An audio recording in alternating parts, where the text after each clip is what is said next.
सोचिए, अगर आपको हर रात ठीक 3:17 पर अपने घर के दरवाजे पर दस्तक सुनाई दे और एक रात आप हिम्मत करके दरवाज़ा खोल दें, तो सामने आपको कोई इंसान नहीं बल्कि आप खुद खड़े दिखाई दें। सुनने में ये बात शायद आपको किसी फिल्म की कहानी लगे, लेकिन आज जो कहानी मैं आपको सुनाने जा रहा हूँ उसमें सबसे डरावनी बात ये नहीं है कि दरवाजे के बाहर कौन था। सबसे डरावनी बात ये है कि दरवाज़ा खोलने के बाद जो हुआ, उसके बाद उस घर में रहने वाला आदमी कभी भी पहले जैसा नहीं रहा। ये कहानी है अमन की। अमन 29 साल का था और नौकरी के सिलसिले में एक छोटे से शहर में अकेला रहता था। उसे एक पुराना लेकिन सस्ता मकान किराए पर मिला था। मकान शहर से थोड़ा बाहर था, आसपास ज़्यादा घर नहीं थे और रात होते ही पूरा इलाका बिल्कुल शांत हो जाता था। अमन को ऐसी जगह पसंद थी क्योंकि उसे शोर शराबा बिल्कुल पसंद नहीं था। मकान छोटा था, सामने एक लोहे का गेट था, उसके बाद छोटा सा आंगन और फिर मेन दरवाज़ा। मकान के पीछे एक पुराना कमरा था जिसे मकान मालिक ने बंद करके रखा हुआ था।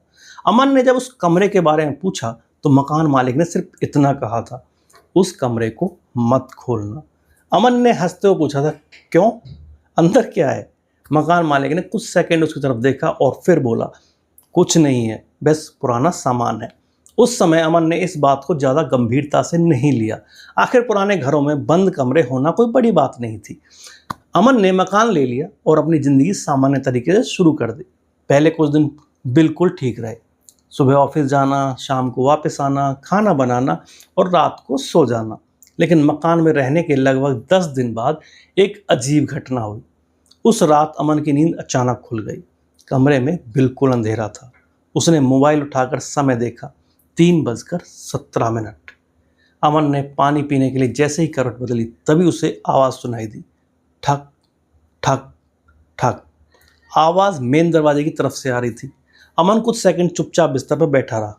फिर दोबारा आवाज़ आई, ठक ठक ठक। उसने सोचा शायद कोई पड़ोसी होगा, लेकिन इतनी रात में? वह बिस्तर से उठा और धीरे धीरे दरवाजे के पास गया। उसने दरवाज़ा नहीं खोला, बस अंदर से पूछा, कौन है? बाहर से कोई जवाब नहीं आया। कुछ सेकंड बाद फिर दस्तक हुई, ठक ठक ठक। अमन ने दरवाजे के नीचे की छोटी जगह से बाहर देखने की कोशिश की। बाहर कोई पैर दिखाई नहीं दे रहे थे। वह थोड़ा घबरा गया। उसने सोचा शायद कोई मजाक कर रहा है। लगभग 1 मिनट बाद दस्तक बंद हो गई। अमन वापस अपने कमरे में चला गया। उसने सोचा सुबह मकान मालिक से बात करेगा, लेकिन सुबह होते होते वह घटना उसके दिमाग से निकल गई। ऑफिस की भाग दौड़ में उसे सब सामान्य लगने लगा। उस रात वह जल्दी सो गया। रात में उसकी आंख खुली तो उसने सबसे पहले मोबाइल देखा। 3:16। अमन ने घड़ी को देखा और उसके अंदर अचानक अजीब सा डर पैदा हो गया। ठीक 1 मिनट बाद ठक ठक ठक, वही आवाज़। इस बार अमन का दिल तेजी से धड़कने लगा। उसने बिस्तर से उठने की हिम्मत नहीं की। कुछ सेकंड बाद बाहर से एक बहुत धीमी आवाज़ आई, अमन।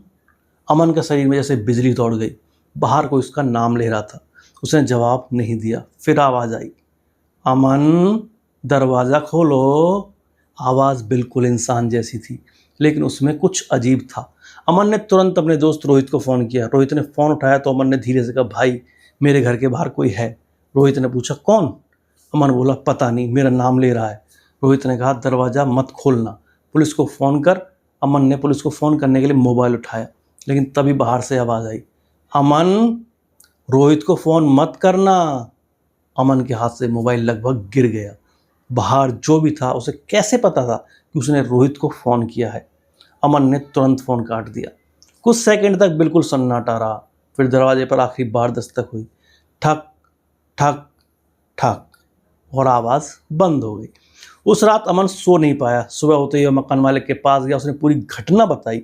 मकान मालिक कुछ देर तक चुप रहा। फिर उसने पूछा, तुमने दरवाज़ा तो नहीं खोला?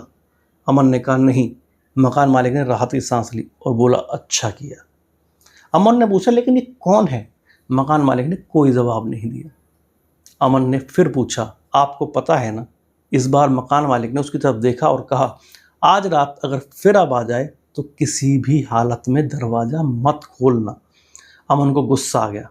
उसने कहा, अगर आपको पहले से पता था तो आपने मुझे बताया क्यों नहीं? मकान मालिक ने सिर्फ इतना कहा, क्योंकि अगर मैं तुम्हें सब कुछ बता देता तो शायद तुम यहाँ रहने के लिए तैयार ही नहीं होते। अमन ने उसी समय घर खाली करने का फैसला किया, लेकिन समस्या ये थी कि उसकी नौकरी उसी इलाके में थी और उसे तुरंत दूसरा घर नहीं मिल सकता था। उसने सोचा कि कुछ दिनों के लिए होटल में रह लेगा, लेकिन उस शाम जब वह घर वापस आया तो उसके मेन दरवाजे पर एक कागज़ चिपका हुआ था। कागज़ पर सिर्फ एक लाइन लिखी थी, आज रात दरवाज़ा मत खोलना। अमन के हाथ कांपने लगे। उसने आसपास देखा, सड़क बिल्कुल खाली थी। उसने कागज़ हटाया और घर के अंदर चला गया। उस रात उसने तय किया कि वह बिल्कुल नहीं सोएगा। उसने सारी लाइटें जला दी और टीवी चला दिया। रात के 2:50 हुए, फिर 3:10। अमन की नज़र लगातार घड़ी पर थी। 3:16। उसने अपनी सांस रोक ली। 3:17 होते ही ठक ठक ठक। इस बार आवाज़ पहले से कहीं ज़्यादा तेज़ थी। अमन सोफे पर बैठा रहा, फिर बाहर से आवाज़ आई, अमन। उसने कोई जवाब नहीं दिया। कुछ सेकंड बाद आवाज़ बदली। इस बार बाहर से रोहित की आवाज़ आ रही थी, अमन दरवाज़ा खोल भाई। अमन का दिल बैठ गया। रोहित उस समय दूसरे शहर में था। अमन ने खुद उससे शाम को फ़ोन पर बात की थी, फिर बाहर रोहित की आवाज़ कैसे? अमन ने फ़ोन उठाया और रोहित को कॉल किया। फ़ोन मिलाया। दूसरी तरफ से रोहित ने फ़ोन उठाया। अमन ने कांपती आवाज़ में पूछा, भाई तू कहाँ है? रोहित बोला, अपने घर पर हूँ। तभी बाहर से फिर आवाज़ आई, अमन फ़ोन क्यों कर रहा है? दरवाज़ा खोल। अमन ने फ़ोन कान से हटाया। बाहर रोहित की आवाज़ और फ़ोन पर भी रोहित की असली आवाज़, दोनों एक साथ सुनाई दे रही थी। रोहित ने पूछा, क्या हुआ? अमन ने कहा, मेरे दरवाजे के बाहर कोई तेरी आवाज़ में बोल रहा है। रोहित कुछ सेकंड चुप रहा, फिर उसने कहा, अमन मेरी बात ध्यान से सुन, दरवाज़ा मत खोलना, चाहे बाहर कोई भी हो। उसी समय बाहर से आवाज़ आई, रोहित झूठ बोल रहा है। अमन की सांस रुक गई। बाहर जो भी था वह उनकी बातचीत सुन रहा था। रोहित ने फ़ोन पर कहा, अमन फ़ोन मत काटना। लेकिन तभी बाहर से एक और आवाज़ आई। इस बार आवाज़ अमन की अपनी थी, रोहित फ़ोन काट दे। अमन ने फ़ोन स्क्रीन की तरफ देखा। वह समझ नहीं पा रहा था कि बाहर उसकी ही आवाज़ कैसे आ रही है। कुछ सेकंड बाद दस्तक बंद हो गई, लेकिन इस बार घर के अंदर से आवाज़ आई, ठक ठक ठक। अमन धीरे धीरे पीछे मुड़ा। आवाज़ उस बंद कमरे से आ रही थी जिसके बारे में मकान मालिक ने उसे चेतावनी दी थी। अमन का चेहरा सफ़ेद पड़ गया। वह बंद कमरा घर के पीछे था। उसके दरवाजे पर कई साल पुराना ताला लगा हुआ था, लेकिन अब अंदर से कोई दरवाज़ा खटखटा रहा था। अमन ने रोहित से फ़ोन पर कहा, आवाज़ अंदर से आ रही है। रोहित ने कहा, उस कमरे के पास मत जाना। लेकिन तभी अंदर से एक धीमी आवाज़ आई, अमन। अमन जम गया। फिर आवाज़ आई, तुम्हें दरवाज़ा खोलना ही पड़ेगा। अमन पीछे हटने लगा। तभी उसे कमरे के नीचे से एक चीज़ बाहर आती दिखाई दी, एक पुरानी फ़ोटो। वह धीरे धीरे फर्श पर सरकती हुई अमन के पैरों के पास आकर रुक गई। अमन ने फ़ोटो उठाई। फ़ोटो देखकर उसके हाथ कांपने लगे। फ़ोटो में वही घर था, वही आंगन, वही मुख्य दरवाज़ा और घर के सामने 3 लोग खड़े थे, एक बूढ़ा आदमी, एक महिला और एक छोटा बच्चा। फ़ोटो के पीछे तारीख लिखी थी, 17 अगस्त 2004। अमन ने रोहित को फ़ोटो के बारे में बताया। रोहित ने कहा, फ़ोटो के पीछे वाली तारीख देख। अमन ने तारीख बताई। रोहित कुछ देर चुप रहा, फिर बोला, अमन आज तारीख क्या है? अमन ने मोबाइल देखा। तारीख थी 17 अगस्त 2026, ठीक 22 साल बाद। अमन को अचानक याद आया कि मकान मालिक ने कहा था कि उस बंद कमरे में पुराना सामान है। उसने तुरंत मकान मालिक को फ़ोन किया। फ़ोन नहीं उठा। उसने दोबारा फ़ोन किया, फिर भी नहीं उठा। उसी समय कमरे के अंदर से एक तेज़ आवाज़ आई, धड़ाम, जैसे किसी ने अंदर से दरवाजे पर जोर से हाथ मारा हो। अमन पीछे हट गया। फिर दूसरी बार धड़ाम, ताला हिलने लगा। रोहित फ़ोन पर चिल्लाया, अमन घर से बाहर निकल। अमन मुख्य दरवाजे की तरफ भागा। उसने दरवाजे की कुंडी खोली, लेकिन जैसे ही उसने दरवाज़ा खोला वह रुक गया। बाहर कोई खड़ा था, एक आदमी। अंधेरे में उसका चेहरा साफ नहीं दिखाई दे रहा था। अमन ने मोबाइल की फ्लैश लाइट जलाई। रोशनी जैसे ही उस आदमी के चेहरे पर पड़ी, अमन के हाथ से फ़ोन गिर गया, क्योंकि सामने खड़ा आदमी अमन खुद था। वही चेहरा, वही कपड़े, वही घड़ी, वही चोट का निशान जो अमन के माथे पर बचपन से था। सामने खड़ा दूसरा अमन धीरे धीरे मुस्कुराया और बोला, मैंने तुमसे कहा था ना, दरवाज़ा मत खोलना।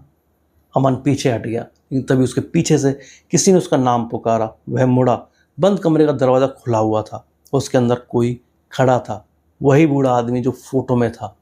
बूढ़े ने अमन की तरफ देखा और कहा, अब तुम देर कर चुके हो। अमन चिल्लाया और भागने की कोशिश की, लेकिन अगले ही पल पूरे घर की लाइट बंद हो गई, फ़ोन की स्क्रीन भी बंद हो गई। कुछ सेकंड तक चारों तरफ अंधेरा था। फिर किसी ने उसके कान के बिल्कुल पास आकर फुसफुसाया, अब अगली बार दस्तक तुम दोगे। अमन बेहोश हो गया। अगली सुबह जब उसकी आंख खुली तो वह सड़क के किनारे पड़ा था। सामने वही मकान था, लेकिन मकान का मुख्य दरवाज़ा बंद था। उसने आसपास देखा, लोग जमा थे, मकान मालिक भी वहाँ था। अमन ने पूछा, मैं यहाँ कैसे आया?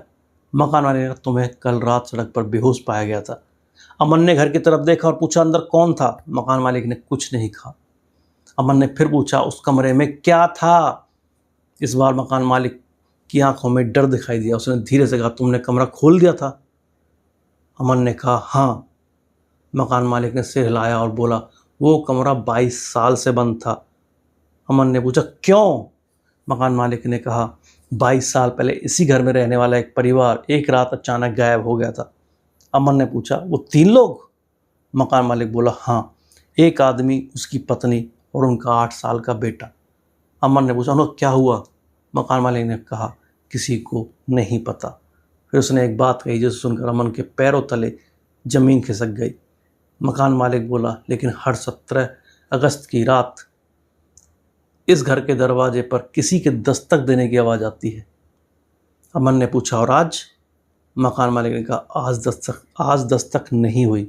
अमन ने राहत की सांस ली, लेकिन मकान मालिक ने उसकी तरफ देखकर कहा, क्योंकि इस बार दस्तक घर के बाहर से नहीं, घर के अंदर से आई थी।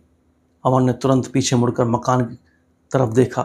ऊपर वाली खिड़की में कोई खड़ा था, एक आदमी। अंधेरे में उसका चेहरा साफ नहीं दिख रहा था। अमन ने मोबाइल की जूम करके तस्वीर ली। तस्वीर देखते ही उसके हाथ कांपने लगे। खिड़की में खड़ा आदमी वही था, अमन खुद। लेकिन उस समय अमन सड़क पर खड़ा था। वह आदमी खिड़की के अंदर से उसे देख रहा था, और तभी अमन के फ़ोन पर एक मैसेज आया। मैसेज किसी अनजान नंबर से नहीं था। वह मैसेज अमन के अपने नंबर से आया था। उसमें सिर्फ एक लाइन लिखी थी, अगली बार 3:17 पर दस्तक तुम दोगे। अमन ने उसी समय उस मकान को हमेशा के लिए छोड़ दिया। उसने शहर भी बदल दिया, लेकिन कहानी यहीं ख़त्म नहीं हुई।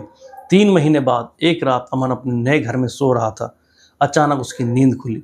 उसने मोबाइल उठाया। समय था 3:16। अमन का दिल तेज़ी से धड़कने लगा। उसने घड़ी की तरफ देखा, 3:17 हुए, और तभी उसके नए घर के मेन दरवाजे पर आवाज़ आई, ठक ठक ठक। अमन बिस्तर पर बैठा रहा। फिर बाहर से उसकी अपनी आवाज़ आई, अमन, दरवाज़ा खोलो। और इस बार दरवाजे के नीचे से एक पुरानी फ़ोटो धीरे धीरे अंदर सरक गई। अमन ने फ़ोटो उठाई। फ़ोटो में वही नया घर था। उसके सामने अमन खड़ा था, लेकिन फ़ोटो में उसके पीछे एक और आदमी खड़ा था, बिल्कुल अमन जैसा। और फ़ोटो के पीछे सिर्फ एक तारीख लिखी थी, कल की तारीख।